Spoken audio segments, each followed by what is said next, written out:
একটু ভেবে দেখতে বলছি। অভিভাবক অভিভাবিকা এবং সর্বোপরি স্কুল কর্তৃপক্ষ, সেটা স্কুল কমিটি হতে পারে, স্কুলের হেড অফ দ্য ইনস্টিটিউশন হতে পারে, টিচার্সরা হতে পারে। আজকের দিনে একটা অ্যাভারেজ ভারতীয় মেয়েদের মেনার্কি মানে মেনস্ট্রুয়াল শুরু অ্যাভারেজে 13.5, সেটা ভারতবর্ষেরই বিভিন্ন প্রান্তে ভ্যারি করে। পশ্চিম ভারতে যেমন 13.16 এজ অফ ইয়ার্স, উত্তর ভারত সেটা 13.5, আবার দক্ষিণ ভারতে 12.5 to 13। তার মানে মোটামুটি 13.5-14 মধ্যে অধিকাংশ বাচ্চার পিরিয়ড শুরু হয়ে যাচ্ছে। 13-14 বছরের ছেলেমেয়েরা কোন ক্লাসে পড়ে? 5 আর 7 12, তার মানে 6, 5, 7 আশেপাশে। ভাবার চেষ্টা করুন, মেনার্কি যখন শুরু হয় পিরিয়ডসের প্রথম দিকে ইরেগুলার হয়, ঠিক থাকে না। একটা বাচ্চা মেয়েকে যখন প্রথম মেনার্কি হয় সে তো আতঙ্কিত হয়ে থাকে।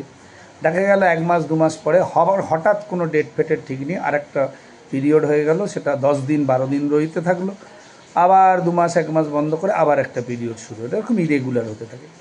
তাহলে ওই বাচ্চা মেয়েটি কদিন প্যাডস পরে স্কুলে যাবে সেটা ভাবার আমাদের বিষয় আছে, যারা আমরা বাচ্চার ওই মেয়েগুলোর বাবা মা। কিন্তু মোস্ট আনফর্চুনেট থিং, ভয়ঙ্কর দুঃখের ব্যাপার, আমার ব্যক্তিগত বাস্তব অভিজ্ঞতা থেকে বলছি, আমার মেয়েও এই সময়টা স্কুলে পড়েছে, বড় হয়েছে। মেয়েদের বাথরুমগুলো এত ভয়ঙ্কর অবস্থা থাকে, তাদের প্যাডস চেঞ্জ করার কোনো জায়গা নেই।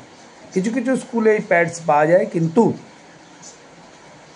ভয়ঙ্কর সত্যি কথাটা হলো, আচ্ছা ওই স্কুলে যদি টিচার দিদিমণি থাকেন, তারাও কি ওই ছাত্রীদের ওই নোংরা বাথরুমে গিয়ে তাদের প্যাডস চেঞ্জ করেন? ভয়ঙ্কর ব্যাপার। তাহলে এই মেয়েগুলোর প্যাডস চেঞ্জ করার জায়গা নেই, বাথরুমগুলো অসম্ভব নোংরা। আমি বারবার স্কুল কর্তৃপক্ষদের বিভিন্নভাবে আমার যখনই সুযোগ হয়েছে অনুরোধ করেছি, আপনারা বলে স্কুলের বাথরুম পরিষ্কার করার জন্যে, বিশেষ করে যে স্কুলে মেয়েরা আছে বাথরুম পরিষ্কার করার জন্য লোক রাখুন, তার জন্য আলাদা করে টাকা নিন, কিন্তু বাথরুমগুলোকে এভাবে ভয়ঙ্কর নরক করে রাখবেন না। তাদের প্যাডস চেঞ্জ করতে দিতে হবে। যদি স্কুলে সে 10টায় বেরোয় বাড়ি থেকে, যদি 4:30 5টায় ফেরে, ক ঘন্টা হলো? তার মানে 6, 7, 8 ঘন্টা সে স্কুলে থাকছে, বাইরে থাকছে।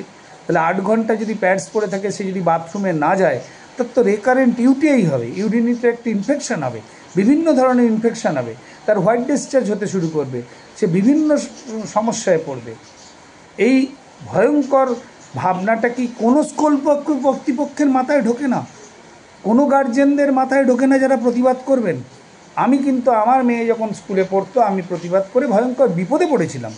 স্কুলের বেশ কিছু দিদিমণিরা আমাকে বয়কট করেছিলেন, আমার সম্বন্ধে কটু কথা বলেছিলেন, তাদের অনেক অভিযোগ থাকতে পারে আমার সম্বন্ধে।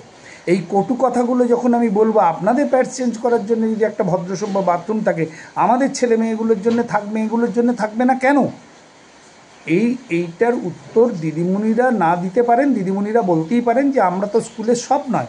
তাহলে স্কুল কর্তৃপক্ষ আছে, ন্যাকামো করে স্কুলের এরকম ভজংবাজি করে এত বড় অর্নামেন্টাল কমিটি করার আগে ভাবতে হবে যে স্কুলের বাথরুমটা কীরকম, আমাদের ছেলে মেয়েগুলোকে প্যাডস চেঞ্জ করার, মেয়েগুলোকে প্যাডস চেঞ্জ করার জায়গা দিতে হবে। এটা কিন্তু সবাইয়ের মাথায় রাখা উচিত। এটা একটা জনগণের সকলের একসাথে বলা উচিত, গলা উঁচিয়ে।